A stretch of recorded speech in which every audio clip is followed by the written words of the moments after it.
Hello बच्चों, resonance के YouTube channel पर आपका स्वागत है। और आज हम जेईई मेंस शिफ्ट 2 2 अप्रैल 2025 के फिजिक्स के ऑफिशियल पेपर के सॉल्यूशन देख रहे हैं। तो इसमें फर्स्ट जो क्वेश्चन है, moving coil galvanometer, two moving coils M1 and M2 have the following particulars: R1, N1, A1, B1, ऐसे R2, N2, A2, B2 सभी गिवन है। Assuming that torsional constant is same for both coils, what will be the ratio of the voltage sensitivity? देखिए, voltage sensitivity क्या होती है? Galvanometer का principle होता है NIAB, torque on coil in magnetic field is equal to जो C into theta, ठीक है ना।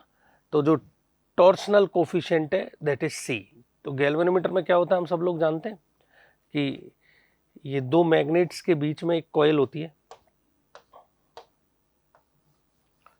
ठीक है ना। और इस कॉइल इसको बैलेंस किया जाता है ट्विस्टिंग वायर से। तो ये थीटा अपॉन आई को हम कहते हैं करंट सेंसिटिविटी। तो थीटा अपॉन आई की जो वैल्यू होगी वो क्या होगी? NAB upon C, this is current sensitivity. और वोल्टेज सेंसिटिविटी होगी बेटा थीटा अपॉन IR। तो ये डायरेक्ट फॉर्मूला है इसका, NAB अपॉन RC। और आपको सारी वैल्यूज गिवन है, R1, N1, A1, B1, R2, N2, A2, B2 और C सेम है दोनों के लिए, ठीक है ना। तो हम कह सकते हैं कि VS1 upon VS2 is equal to N1 upon N2 into A1 upon A2 into B1 upon B2 multiplied by R2 by R1। और C दोनों कॉइल्स के लिए क्या है? सेम। अब इसे सॉल्व कर लीजिए। N1 by N2, N1 is 15, N2 is 21, A1 upon A2, A1 is 3.6, A2 is 1.8। Powers cancel हो जाएंगी, देखिए 10⁻³ 10⁻³ और B1 B1 इज 0.2 और B2 is 0.5, R2 is 7, R2 by R1, तो R2 इज 7 और R1 इज 5। बस इसे सॉल्व कर लीजिए तो आपको आंसर मिल जाएगा 1:1। देखो कट जाएगा, सॉल्व कर लो, नहीं 1:1।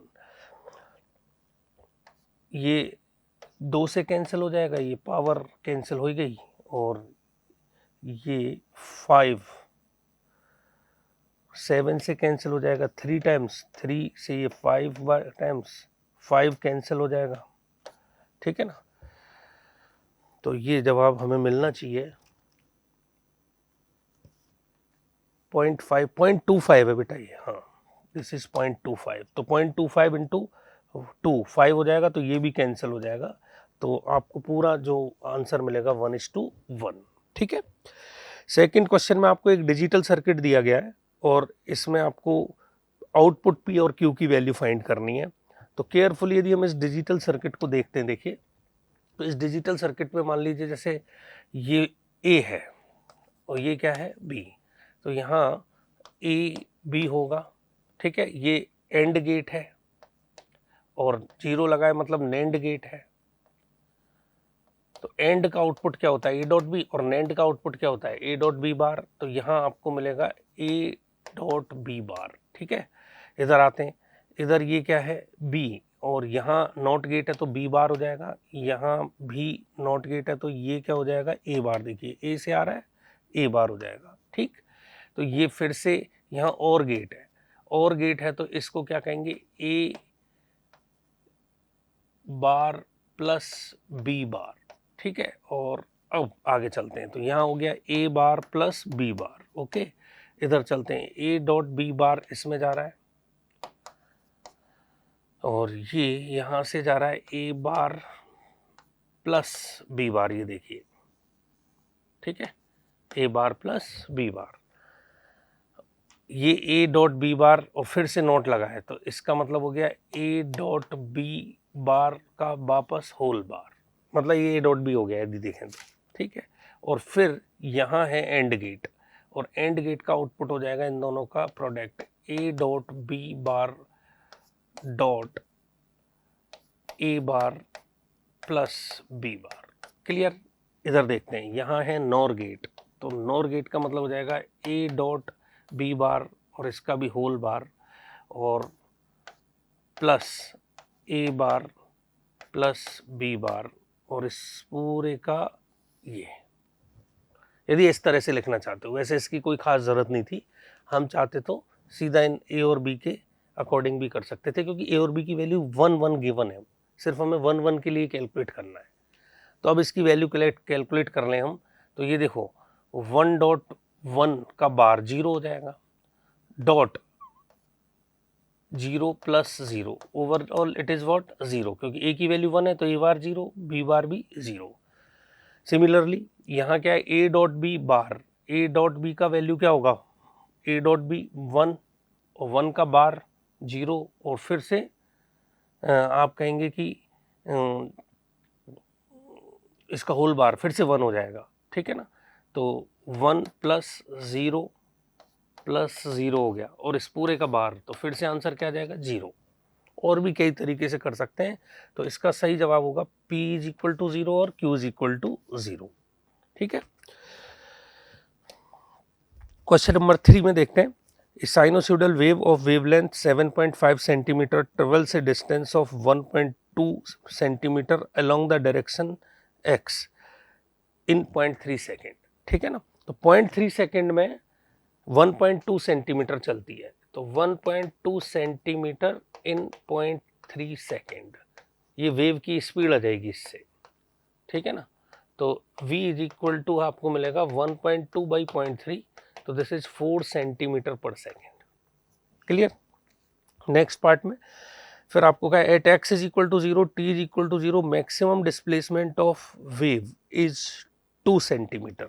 तो देखो x बराबर 0, t बराबर 0, ठीक है ना।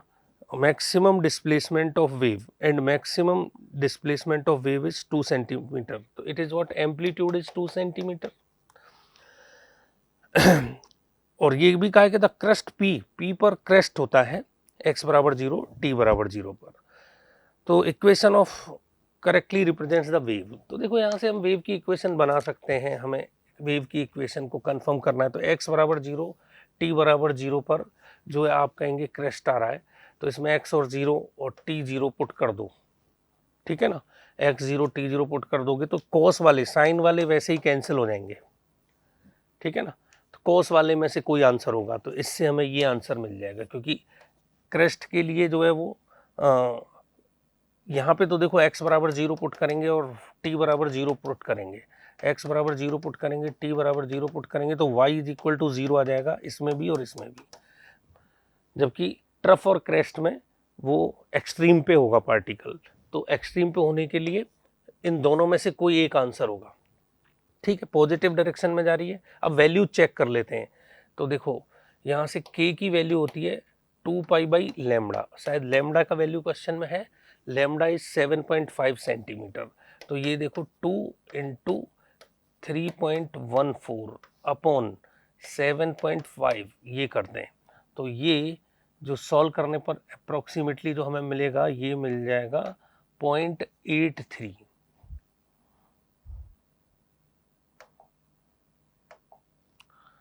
पॉइंट 83 सेंटीमीटर इनवर्स, ठीक है ना। और फिर v हमें पता है, तो ओमेगा अपॉन k क्या होता है v, तो यहाँ से हम ओमेगा कैलकुलेट कर सकते हैं k into V, 0.83 multiplied by v का वैल्यू 4 है, और जब इसे मल्टीप्लाई करेंगे तो इट इज़ 3.35, तो इसका मतलब सही डेटा इसमें है, और फर्स्ट इसका क्या हो जाएगा आंसर। बहुत ही सिंपल क्वेश्चन था वेव का। अगले क्वेश्चन में देखते हैं। अगले क्वेश्चन में हमसे कहा है सोलेनॉइड है, और सोलेनॉइड के अंदर ए solenoid of having area A and length L is filled with the material of magnetic relative magnetic permeability 2। The magnetic energy stored in the solenoid. बहुत ही अच्छी बात है, सोलेनोइड के अंदर कितनी मैग्नेटिक एनर्जी स्टोर्ड है। तो आपको पता है कि मैग्नेटिक एनर्जी की जो डेंसिटी होती है du/dv, उसे हम लिखते हैं b²/2 μ0, और ये इसमें दूसरा मीडियम भी है तो ये μ0 इंटू क्या हो जाएगा μr। तो एनर्जी स्टोर्ड को हम लिख सकते हैं b²/2 μ0 into μr multiplied by volume. ठीक है ना, ये वो एनर्जी डेंसिटी मतलब एनर्जी पर यूनिट वॉल्यूम का फॉर्मूला होता है। तो बी स्क्वायर की वैल्यू हम सोलेनोइड के अंदर लिख सकते हैं μ0, या बी ही गिवन है तो इसको बी के फॉर्म में ही लिखना है, तो इट इज व्हाट बी। ठीक है ना, 2 μ0 इंटू μr। ठीक है ना, μ0 और μr की वैल्यू 2 है और वॉल्यूम की वैल्यू हो जाएगी a इंटू एल। तो इसका जवाब आ जाएगा b²AL/4 μ0, और इस तरह का आंसर हम देख सकते हैं ऑप्शन नंबर 1 में है। ठीक है ना, तो नेक्स्ट क्वेश्चन देखते हैं। नेक्स्ट क्वेश्चन में क्या है, देखो बच्चों, ये पोलर डाइलेक्ट्रिक क्या होता है उसका डेफिनेशन है। तो पोलर डाइलेक्ट्रिक में मॉलिक्यूल्स जो होते हैं डाइलेक्ट्रिक के, उनका अपना अपना डाइपोल मोमेंट होता है, पर वो रैंडम डायरेक्शंस में होता है। ठीक है ना, जब इलेक्ट्रिक फील्ड अप्लाई नहीं करते हैं। तो पहला स्टेटमेंट इसमें लिखा है net dipole moment of A polar linear dielectric substance is not zero even in the absence of electric field. तो नेट जो है एब्सेंस ऑफ इलेक्ट्रिक फील्ड में क्या होगा, जीरो।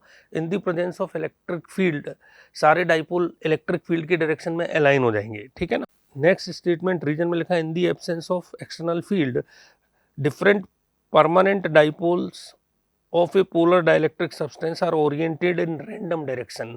ये बिल्कुल सही है। और दूसरा, जब इलेक्ट्रिक फील्ड अप्लाई करेंगे तो ये सब सेम डायरेक्शन में अलाइन हो जाएंगे। तो बाय डेफिनेशन इसमें जो फर्स्ट स्टेटमेंट है वो गलत है। ठीक है ना, तो इसका हम कह सकते हैं कि भाई first is not correct, A is not correct but R is correct. तो इसका सही आंसर हो जाएगा फोर्थ ऑप्शन में। नेक्स्ट क्वेश्चन, ये मोमेंट ऑफ इनर्शिया से रिलेटेड है। तो moment of inertia of circular ring of mass m and diameter. देखिए डायमीटर r, तो बच्चे गलती क्या करेंगे, यहाँ डायमीटर r है और आंसर लगा देंगे रेडियस से, क्योंकि आपका जो फॉर्मूला है ना, तो रेडियस यहाँ पर r/2 हो जाएगी। अब जिस भी बच्चे ने ये r/2 नहीं किया होगा ना, उसका गलत हो जाएगा। तो अब आपको पूछा क्या है, tangential axis lying in the plane. तो देखिए प्लेन के परपेंडिकुलर जो एक्सिस होती है उसके अबाउट फॉर्मूला होता है mr²। डायमीटर के अबाउट जो होगा उसका मोमेंट ऑफ इनर्शिया हो जाएगा mr²/2, परपेंडिकुलर एक्सिस थ्योरम का यूज करेंगे। और फिर प्लेन में जो एक्सिस होगी ये पूछा है आपसे, तो इसके अबाउट जो मोमेंट ऑफ इनर्शिया होगा इसका फार्मूला बनेगा mr²/2 प्लस mr², md²। तो ये हो गया 3/2 mr²। अब जल्दीबाजी में बच्चे लगा देंगे 3/2 mr², जबकि r की जगह क्या पुट करना है, r/2। तो 3/2 इंटू mr/2 का होल स्क्वायर, ये इसका होगा करेक्ट आंसर, क्योंकि यहाँ रेडियस को कहा गया है r/2। तो ये जो जवाब होगा 3/8 mr² हो जाएगा बेटा। ठीक है ना, तो यहाँ बच्चों से गलती हो सकती है, ये ज़्यादातर बच्चे सिली एरर कर सकते हैं इस क्वेश्चन में। तो फर्स्ट इसका होगा सही जवाब।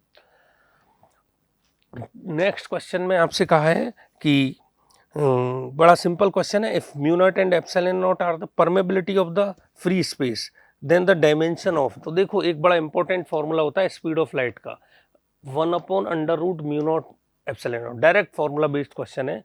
And this is what speed of light, जिसको हम v कह सकते हैं। और इसमें डायमेंशन पूछी है 1/μ0 ε0। 1/μ0 ε0 क्या हो जाएगा, v², और v का मतलब हो गया L²/t²। तो L²/t² इसका करेक्ट आंसर है। तो अगले क्वेश्चन की तरफ चलते हैं। अगले क्वेश्चन में क्या है कि ये एक body of mass 1 kg suspended with the help of the 2 string making an angles as shown in figure, magnitude of tension है T1 एंड T2। तो आपसे T1 T2 के वैल्यूज पूछे हैं, है ना, और दिस इज 1g, m की वैल्यू 1 किलोग्राम है। तो बड़ा ये भी सिंपल क्वेश्चन है इक्विलिब्रियम का। और इक्विलिब्रियम में जब 3 कॉनकरेंट फोर्सेज होते हैं तो हम डायरेक्ट साइन रूल लगा सकते हैं। तो मैं कह सकता हूँ ये एंगल कितना है 90, तो पूरा एंगल हो गया 150। ठीक है, 150 डिग्री, और ये पूरा एंगल हो गया 120 डिग्री। ठीक है, तो मैं लिख सकता हूँ, और ये एंगल कितना हो जाएगा 90 डिग्री। तो मैं ऐसा लिख सकता हूँ साइन रूल से इक्विलिब्रियम के लिए 1g upon sine 90 is equal to T1 upon sine 120 is equal to T2 upon sine 150। ठीक है ना, तो T1 हो गया 1g साइन 120, वहाँ साइन 120 होता है साइन 60, तो इट इज़ वॉट 10 साइन 60 √3/2, तो ये आंसर हो गया 5√3। और दूसरा T2 हो गया 1g साइन 150, साइन 150 साइन 30 के बराबर होता है। ठीक है, तो साइन 30 की वैल्यू हो गई 1/2, तो ये हो गया 5। अब इससे इजी क्वेश्चन तो क्या पूछेंगे, तो यहाँ आपको 5√3, 5 न्यूटन आंसर आ जाएगा। 5√3, 5 जो कि 4th ऑप्शन में है। तो ये जो है इस मुझे लगता है इस सेशन का काफ़ी इजी है। सबसे इजी तो मैं नहीं मतलब कह पाऊंगा, या सबसे इजी भी हो सकता है यदि पूरा एनालिसिस करेंगे तो। Energy released when the deuteron fuses. ठीक है ना, नेक्स्ट क्वेश्चन में ये न्यूक्लियर फिजिक्स का क्वेश्चन है, और ये भी एक बहुत ही इजी क्वेश्चन है। Energy released when 2 ड्यूट्रॉन्स 1s2 fuses from the helium nucleus. तो फॉर्म ए हीलियम न्यूक्लियस, तो 1h2 प्लस 1h2 और ये 2He4, और आपको ये जो रिलीज्ड एनर्जी है ये पता करनी है, और हमें binding energy per nucleon given है। इसका मतलब बाइंडिंग एनर्जी हम फाइंड कर सकते हैं। तो आपको पता है एनर्जी रिलीज्ड का फॉर्मूला होगा एनर्जी रिलीज्ड Q वैल्यू जिसे बोलते हैं, this is binding energy of product minus binding energy of reactant. तो प्रोडक्ट की बाइंडिंग एनर्जी हम कैलकुलेट करें तो हीलियम की पर न्यूक्लियन 7 है, 7 × 4 हो जाएगी, 4 न्यूक्लियन है, तो 7 × 4 MeV। और रिएक्टेंट की जो बाइंडिंग एनर्जी है इसमें भी 4 न्यूक्लियन है, 1H2 और 1H2, और इसकी पर न्यूक्लियन 1.1 है, तो इट इज 4 × 1.1, और बहुत ही आसानी से कैलकुलेट कर सकते हैं 23.6 MeV इसका जवाब आ जाएगा। ठीक है ना, तो न्यूक्लियर फिजिक्स का ये भी एक सिंपल क्वेश्चन है। नेक्स्ट 35। तो इस 35 क्वेश्चन में 2 लार्ज प्लेन्स कंडक्टिंग प्लेट्स हैं और are kept at 10 centimetre apart. The potential difference between them is V and potential difference between A and B find करना है। मतलब A और B का पोटेंशियल हमें फाइंड करना है, ये पूरा पोटेंशियल हमें V दे रखा है। ठीक है ना, तो ये एक बात है कि यहाँ हम पाइथागोरस लगा के ये डिस्टेंस फाइंड कर लेते हैं, क्योंकि हमारा जो डेल्टा V का फॉर्मूला यूनिफॉर्म इलेक्ट्रिक फील्ड में होता है, that is E into distance along electric field. Delta D होता है ना, तो ये जो डिस्टेंस है अलोंग इलेक्ट्रिक फील्ड लिखी जाएगी। यूनिफॉर्म इलेक्ट्रिक फील्ड में हम E इंटू डी फॉर्मूला लिख सकते हैं पोटेंशियल डिफरेंस के बीच में। तो अब डेल्टा V हमें VAB का मतलब VCB हो जाएगा। VAB और VCB क्या होंगे, सेम ही होंगे, और पाइथागोरस से डिस्टेंस आ जाएगी √5² - 3², तो ये डिस्टेंस एक्चुअली 4 आ जाएगी। ठीक है ना, तो हम कह सकते हैं E इंटू 4 इतना पोटेंशियल डिफरेंस AB के बीच में होगा, और ये जो पूरा पोटेंशियल डिफरेंस है प्लेटों के बीच में इसको V गिवन है, और ये V जो है ये E इंटू, और ये डिस्टेंस भी गिवन है शायद 10 सेंटीमीटर। तो ये 10 सेंटीमीटर है, तो इसको मैं E इंटू क्या लिख सकता हूँ 10। हमें VAB निकालना है, तो this is VAB upon V, इसको मैं लिख सकता हूँ E into 4 divided by E into 10, इस तरह से लिख सकते हैं। तो अब हम इसे कह सकते हैं 2/5 V is equal to VAB। बड़ा सिंपल क्वेश्चन था। ठीक है ना, तो इसका जो सही जवाब होगा फर्स्ट ऑप्शन में है 2/5 इज इक्वल टू V। अगले क्वेश्चन को देखते हैं। नेक्स्ट क्वेश्चन जो है वो और भी सिंपल है। तो sportsman runs around a circle, ठीक है ना, और इस ट्रैक पर ये दौड़ रहा है जिसकी रेडियस R है। ट्रवर्स ए बी बी ए वापस B आता है, ए बी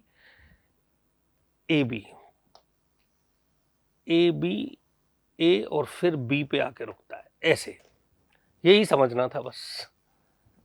ए बी फिर A फिर B, क्लियर। अब इसका डिस्टेंस कितना हुआ, तो 1 राउंड 1 + ½ सर्कल, इसका मतलब हो गया 3 पाई आर, ये डिस्टेंस हो गया, और डायमीटर इसका डिस्प्लेसमेंट हो गया 2r, तो डिस्प्लेसमेंट इसका जो होगा दैट इज 2r। सबसे सिंपल क्वेश्चन है इस पेपर का। डिस्टेंस जो होगा दैट इज 3 पाई आर, तो 3 पाई आर कोमा 2r जो कि फर्स्ट ऑप्शन में ही है। नेक्स्ट क्वेश्चन करते हैं। Consider a circular loop of uniformly charged loop है, ठीक है ना, एंड रेडियस a/√2 है। तो ये भी एक स्टैंडर्ड क्वेश्चन है। देखो जो सर्कुलर लूप है और इसकी रेडियस कुछ है r is equal to what a/√2। अब आपसे इस क्वेश्चन में कहा है find the position along z axis, तो x y प्लेन में है और ये z एक्सिस है, ठीक है, एक्सिस इसकी z एक्सिस है, तो इसको हमने कह दिया z डिस्टेंस, ओके। और अब आपसे इसमें कहा है कि कार्टेशियन कोऑर्डिनेट सिस्टम में इलेक्ट्रिक फील्ड मैक्सिमम का z कोऑर्डिनेट क्या होगा, E max, z for E max, ये इस क्वेश्चन में पूछा है आपसे, z फॉर ई मैक्स, ठीक है ना। डायरेक्ट क्वेश्चन है, हमें पता है रिंग की जो इलेक्ट्रिक फील्ड होती है वो KQ/Z/z² प्लस r² की पावर 3/2 होगी। अब हमें इसका मैक्सिमा निकालना है, तो आप DE/dz for E max, DE/dz zero करोगे ना, जिन बच्चों को नहीं पता है, तो DE/dz जीरो करोगे तो z की वैल्यू r/√2 आएगी बेटा, और r की वैल्यू हमें a√2 दे रखी है, तो a√2/√2, तो a आ जाएगा आंसर। तो हम तो क्लास नोट्स में डायरेक्ट नोट करते हैं इसको, तो ये जो है ए इसका फर्स्ट, इसका जो है करेक्ट आंसर हो जाएगा। तो ये मतलब सबसे सिंपल पेपर है, इसमें मतलब कोई भी एम्बिगुअस क्वेश्चन नहीं है, कोई भी बहुत कैलकुलेशन नहीं है। तो जेईई मेन के इस सेशन में फिजिक्स का सबसे सिंपल पेपर 2 अप्रैल शिफ्ट 2 का ही है। तो given a charge QI permeability μ0, तो मोमेंटम का डायमेंशन हमें पूछा है इस क्वेश्चन में। नेक्स्ट क्वेश्चन में मोमेंटम का डायमेंशन हमें पूछा है, डायमेंशन ऑफ मोमेंटम। देखो अब एक क्वेश्चन की एक फॉर्मूले की तरफ ले चलता हूं जल्दी करने के लिए। R is equal to mv/qb होता है, मुझे इसमें q वगैरह दिख रहे हैं ना, इस वजह से मैंने लिखा।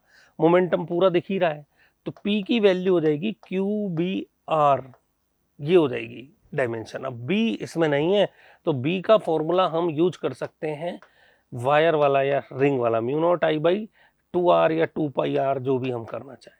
और ये r, तो r से r क्या हो जाएगा, कैंसिल। अब ये यहाँ 2 पाई की कोई डायमेंशन होती नहीं है, तो q μ0I डायमेंशनली ये फॉर्मूला बन जाएगा।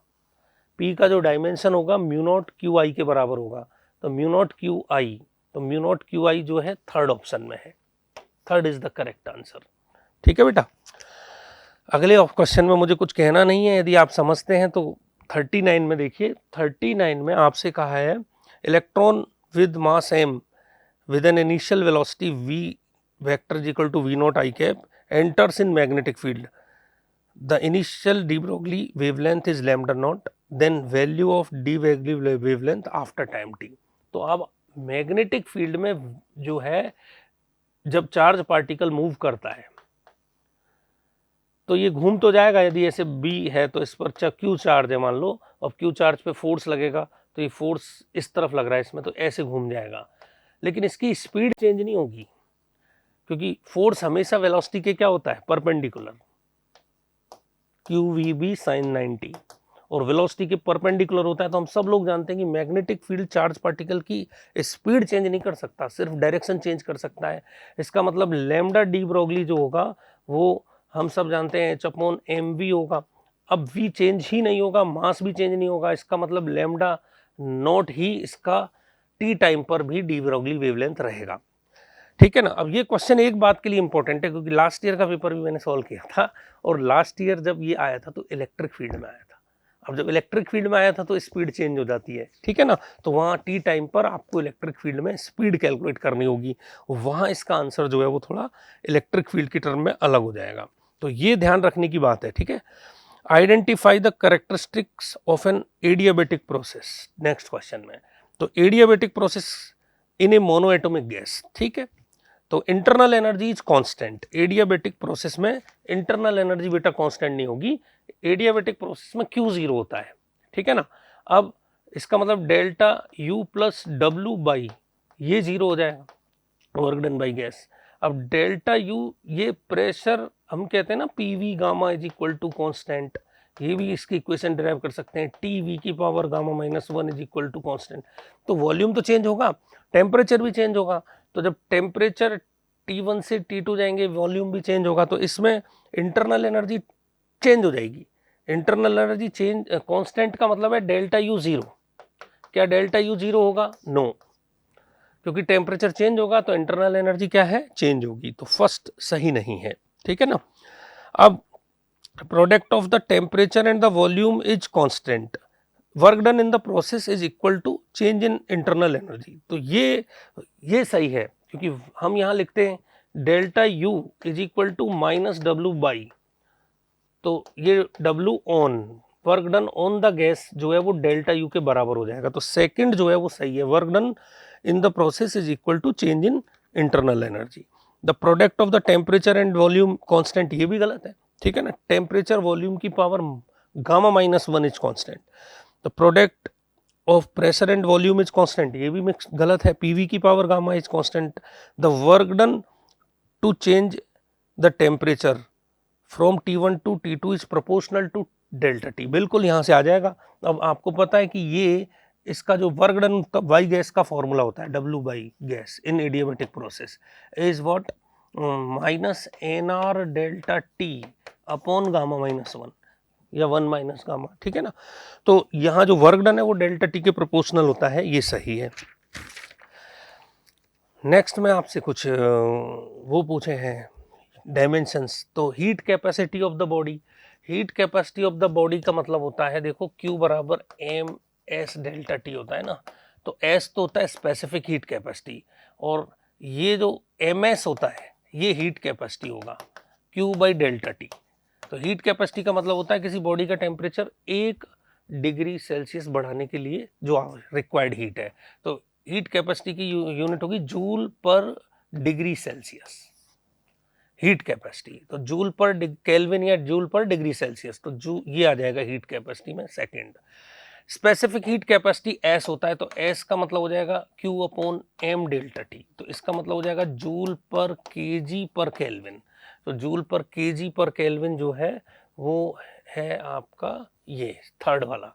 फिर latent heat Q is equal to ML होता है, तो L जो है वो joule per kg, Q by M, तो Q बाई एम होगा जूल पर केजी। तो लेटेंट हीट जो है वो फर्स्ट में हो जाएगा, ठीक है। और थर्मल कंडक्टिविटी जो है वो रिमेनिंग ये होता है joule per KG. Thermal conductivity जो है हम इस फॉर्मूले से निकाल सकते हैं, Q by T is equal to K A delta T upon delta X, इस फॉर्मूले से निकाल सकते हैं, ठीक है ना। कंडक्शन का लॉ है, तो थर्मल कंडक्टिविटी ये हो जाएगा फोर्थ में। तो इसके अकॉर्डिंग जो आंसर देख लीजिए, फर्स्ट जो है उसमें सेकंड और इसमें सेकंड में फर्स्ट, सेकंड में फर्स्ट। तो फर्स्ट हीट कैपेसिटी जूल पर केल्विन सेकंड, और हीट कैपेसिटी जो है ऑफ द बॉडी जूल पर केल्विन, जूल पर केल्विन जो है फर्स्ट का सेकंड, फर्स्ट का सेकंड। यहाँ कुछ मिसप्रिंट है, ठीक है ना, ये नहीं, फर्स्ट का सेकंड सही है। और heat capacity specific heat joule per KG पर केल्विन, हाँ ये भी सही है, ठीक है। बी का थर्ड, ओके। तो ये सही आंसर है, third is the correct answer. C का फर्स्ट है, लेटेंट हीट का फर्स्ट है, क्लियर। और डी का 4 है ही, ठीक है ना। तो ये भी बड़ा इजी क्वेश्चन था, सारे जो यूनिट्स हैं वो एक ही चैप्टर से आगे लगभग। अगला क्वेश्चन जो है उसको देखते हैं 42 में आपसे कहा है कि two identical object placed in front of a convex mirror and concave mirror, ठीक है ना। तो कॉन्वेक्स और कॉनकेव, ठीक है ना, मिरर, और उसमें आपसे कहा गया है कि भाई रेडियस ऑफ कर्वेचर जो है 12 सेंटीमीटर है, तो फोकल लेंथ जो है r/2 होती है, तो इसकी हो जाएगी कॉन्वेक्स की 6 और कॉनकेव के लिए लिखूंगा -6, ओके। फिर आपसे कहा डिस्टेंस ऑफ ऑब्जेक्ट जो है वो 18 रखनी है, तो इसमें भी u इज इक्वल टू हो जाएगा -18 और इसमें भी u इज इक्वल टू हो जाएगा -18, ठीक है ना। अब आपसे ratio of the size formed, तो साइज जो है मैग्निफिकेशन के फॉर्मूले से निकाल देंगे। m1 जो होगा वो f upon f minus you वाला फॉर्मूला डायरेक्ट लिख लेते हैं, ठीक है ना। m2 भी होगा f upon f minus v by you से भी कर सकते हैं, ठीक है ना, पहले v कैलकुलेट करना पड़ेगा। तो f को मैं यहाँ लिखता हूँ 6 और 6 और u को लिखते हैं -18, तो ये हो जाएगा देखो 1/4 सिंपल।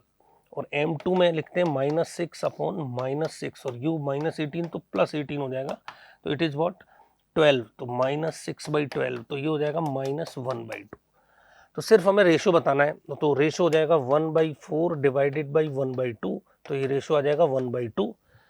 तो 1/2 जो है वो फर्स्ट ऑप्शन में है, मतलब कुछ भी कैलकुलेट नहीं करना था इसमें। 43 जो है वो सरफेस टेंशन का है।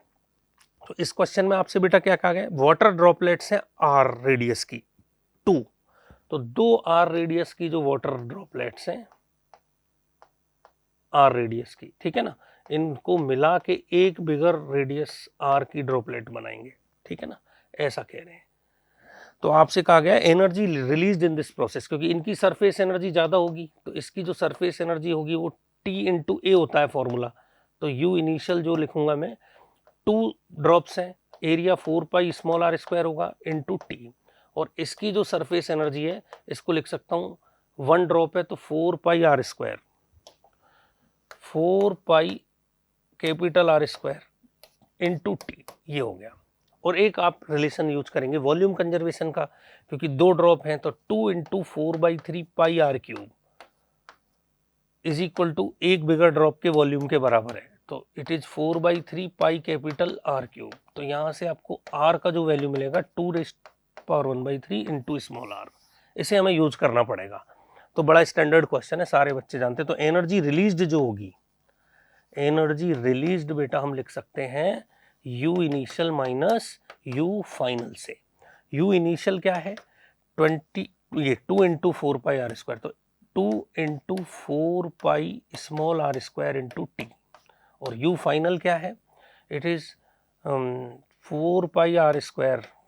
R को स्मॉल r के फॉर्म में लिखना है, हाँ बिल्कुल, तो R स्क्वायर को हम लिख सकते हैं 2⁻⁴ इंटू आर का होल स्क्वायर इंटू टी, और इसे अब आप सॉल्व करेंगे ना तो आपको ये तो कॉमन मिल जाएगा बेटा, 4 pi r square T, 4 pi r square T तो कॉमन मिल जाएगा, ठीक है ना। अब इसमें बाहर जो कॉमन आ रहा है उसमें ये 2 बच गया, और ये क्या बच गया 2 की पावर 2/3, ठीक है ना, ये बच गया। तो इस तरह का आंसर है क्या, इसका आंसर है देखो सेकंड ऑप्शन में, ठीक है ना। तो सरफेस टेंशन का भी इजी क्वेश्चन है इस पेपर में। तो bi convex lens has radius of curvature, next question में bi convex lens of radius of curvature of both surfaces same है ना, इज 1/6। तो देखो r की वैल्यू 1/6 है, फॉर्मूले में 1/r होता है, तो 1/r की वैल्यू 6 हो जाएगी, ये ध्यान रख लो इसमें, या फॉर्मूले लिखते वक्त होगा।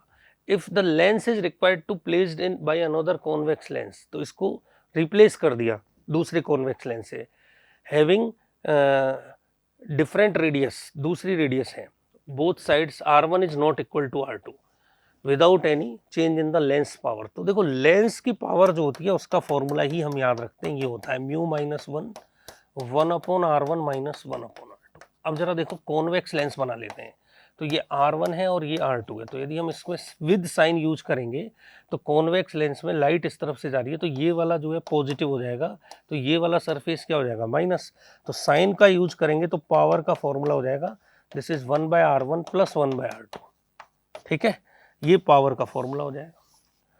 अब दोनों की सेम पावर आ जाए, इनमें से कौन से कॉम्बिनेशन की पावर इसके पावर के बराबर होगी, तो देखो यहाँ हम जब इसे सॉल्व करेंगे तो म्यू माइनस 1 तो एज इट इज रहेगा, दिस इज 1/1/6 और प्लस 1/1/6, तो मैं यही कह रहा था कि 6 + 6 हो जाएगा, तो म्यू माइनस 1 इंटू 6 + 6 मतलब 12 म्यू माइनस 1। अब इसमें भी रेडियस 1/5 1/7 देखो फर्स्ट ऑप्शन में ही मिल गया हमको, तो यहाँ जब हम जाएंगे तो mu minus 1/r1 is 1/5 plus 1/r2 is 1/7, तो ये देखिए फिर से ये आ गया म्यू माइनस 1 इंटू 5 + 7, तो ये भी आपका हो गया 12 इंटू म्यू माइनस 1, मतलब फर्स्ट ऑप्शन में ही हमें ये कॉम्बिनेशन मिल गया, बाकी में मिलेगा नहीं, ठीक है ना। तो आप ट्राई कर सकते हैं। 45 जो है 45 में आपसे कहा है assuming the validity of Bohr model for hydrogen like ions the radius of Li+2 ion is ion in its ground state. तो Li+2 आयन की रेडियस, तो Rn का फॉर्मूला होता है देखो n² into radius R0, it is the radius of first orbit of hydrogen atom. ठीक है ना, तो आपसे यही कहा है A0 दे रखा है इसको, तो R0 की जगह इसको हम A0 लिख सकते हैं। अब हीलियम Li+3 में हमें ग्राउंड स्टेट के लिए या फर्स्ट ऑर्बिट के लिए ही निकालना है, तो n का वैल्यू तो 1 ही हो जाएगा और z का वैल्यू इसके लिए 3 हो जाएगा, तो 1/3 A0, तो ये हो गया A0/3। तो A0/3, पेन चलाने की भी जरूरत नहीं थी इस तरह के क्वेश्चन में। अब 46 पर आते हैं ना। 46 में कह रहे हैं कि एक satellite of mass 100 kg is launched to revolve around the earth, ठीक है ना, in an orbit of height 270 kilometre from the earth surface. Kinetic energy of the satellite in the orbit. तो देखो काइनेटिक एनर्जी ऑर्बिट में कितनी होती है, यदि आप डायरेक्ट बता सकते हो तो सैटेलाइट की जो काइनेटिक एनर्जी है वो ½ mv ऑर्बिटल, ऐसे भी लिख सकते हो ऑर्बिटल वेलोसिटी, और ऑर्बिटल वेलोसिटी का फॉर्मूला सब लोग जानते हैं √gm/r का, और ये होल स्क्वायर हो जाएगा। तो ये बन गया आपका gmm/2r। ये फॉर्मूला भी बच्चों को डायरेक्ट याद रहता है काइनेटिक एनर्जी का, ठीक है। अब ये हो जाएगा आपका gmm/2 r+h। बस सारे जो वैल्यूज हैं, mass of the earth given है, radius of the earth given है, हाइट गिवन है, मास ऑफ ऑब्जेक्ट भी गिवन है, बस पुट कर दीजिए, ठीक है ना। तो g की वैल्यू, इस सबको पुट करोगे ना तो अब कैलकुलेट करना पड़ेगा आपको, है ना। और g की वैल्यू, इसकी वैल्यू मैं डायरेक्ट पुट कर सकता हूँ gr², 9.8 लिख देंगे इसको, है ना, into what m/2 into r+h। r को कॉमन ले लो, 1+h/r। तो देखो mgr/2 1+h/r। अब एक और सिंप्लीफिकेशन कर सकते हैं, 273 किलोमीटर बहुत ज़्यादा नहीं है, और यहाँ पर जो आंसर है वो अप्रोक्सीमेट ही लिखना है, तो हम चाहें तो इसको छोड़ भी सकते हैं और नहीं तो कैलकुलेट भी कर सकते हैं। देखो mgr, पहले इसी को सॉल्व कर लो। अब मास ऑफ ऑब्जेक्ट रह गया यहाँ पे, है ना, 1+h, h 270 किलोमीटर और ये 6400 किलोमीटर, पावर्स ये कैंसिल हो जाएंगी। अब आप देख सकते हो ये बहुत ज़्यादा नहीं आएगा, ठीक है। तो इसकी जो वैल्यू है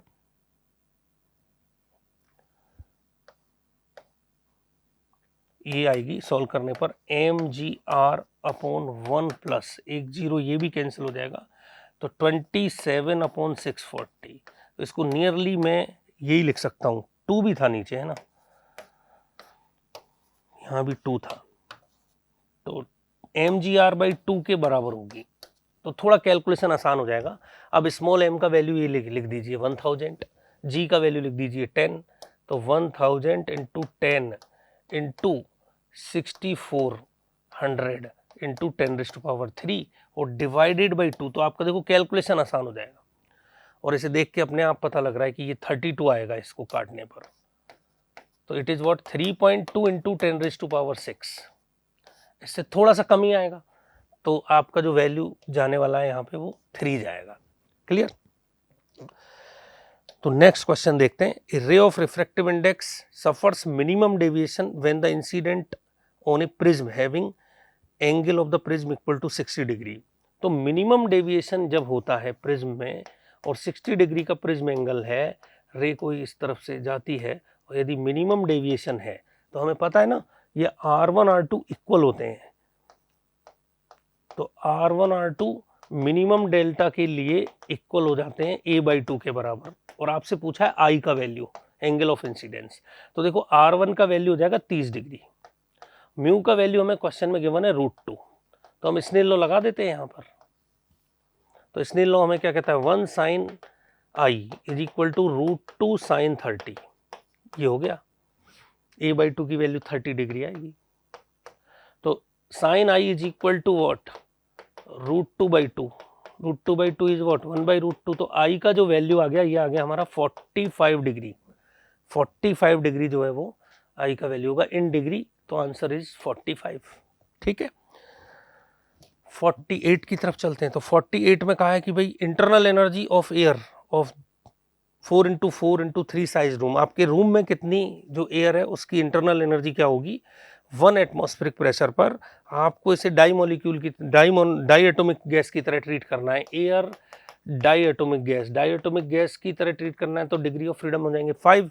तो U का जो फॉर्मूला है वो 5/2 nRT हो जाएगा। अब कमरे में कितने मोल हैं और कितना टेम्परेचर है ये गिवन नहीं है, तो आइडियल गैस से हम इसको PV is equal to nRT को रिप्लेस कर सकते हैं 5/2 PV।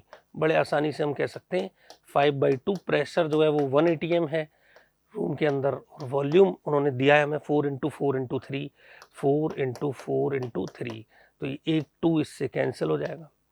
तो ये कितना हो गया 8 10 × 12 120 × 10⁵ तो आपको कहा है 12 × 10⁶। तो 12 × 10⁶, तो इसका जवाब होगा 12।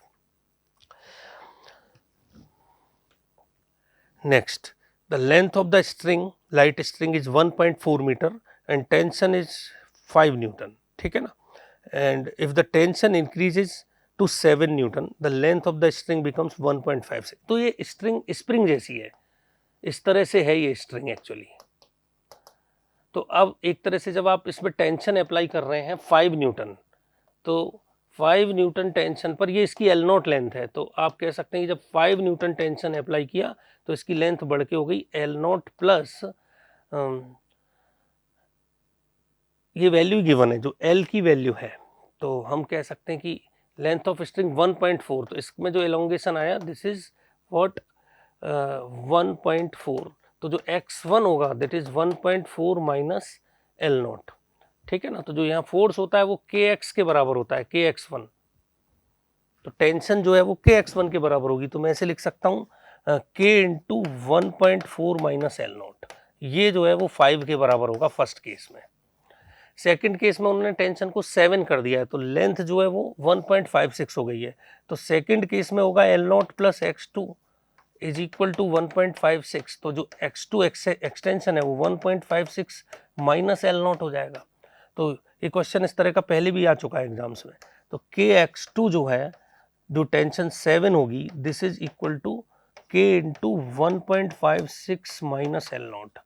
तो यहाँ से अब आपको नेचुरल लेंथ या L0 कैलकुलेट करना है, तो आप कह सकते हैं डिवाइड कर देते हैं हम दोनों को, k × 1.4 minus L0 is upon k × 1.56 minus L0, और डिवाइडेड बाई फर्स्ट केस में 5 है, सेकंड केस में 7 है। ठीक है ना, अब इसे आप सॉल्व कर लीजिए, तो आपको 1.4 × 7, 1.4 × 7 minus 7 L0 is equal to 5 × 1.656 minus 5 L0, ये मिल जाएगा। तो यहाँ से आपको मिल जाएगा 2 L0 is equal to 1.4 multiplied by 7 minus 5 × 1.56। ठीक है ना, और डिवाइडेड बाई 2 कर देंगे, ये डिवाइडेड बाई 2, ये आपको नेचुरल लेंथ मिल जाएगा। अब जब आप इसे सॉल्व करोगे तो ये 1 आ जाएगा, मतलब सॉल्व करेंगे तो ऊपर 2/2 आएगा, और this is equal to what 1। तो यहाँ 1 मीटर जो है वो सही करेक्ट आंसर होगा। और अब इसकी लास्ट क्वेश्चन की तरफ चलेंगे, क्वेश्चन नंबर 50। तो a wheel of radius r 0.2 metre rotates freely about its centre when the string that wrapped over the rim, diagram भी गिवन है और टेंशन उसमें लिखा है, या पुल कर रहे हैं उसे 10 न्यूटन से। The establish torque produces an acceleration. तो यहाँ जो टॉर्क है वो टॉर्क प्रोड्यूस होगा, तो वो जो टॉर्क प्रोड्यूस होगा वो अल्फा एंगुलर एक्सेलरेशन लाएगा। तो हम जानते हैं कि टॉर्क जो होगा वो आई अल्फा के बराबर होगा।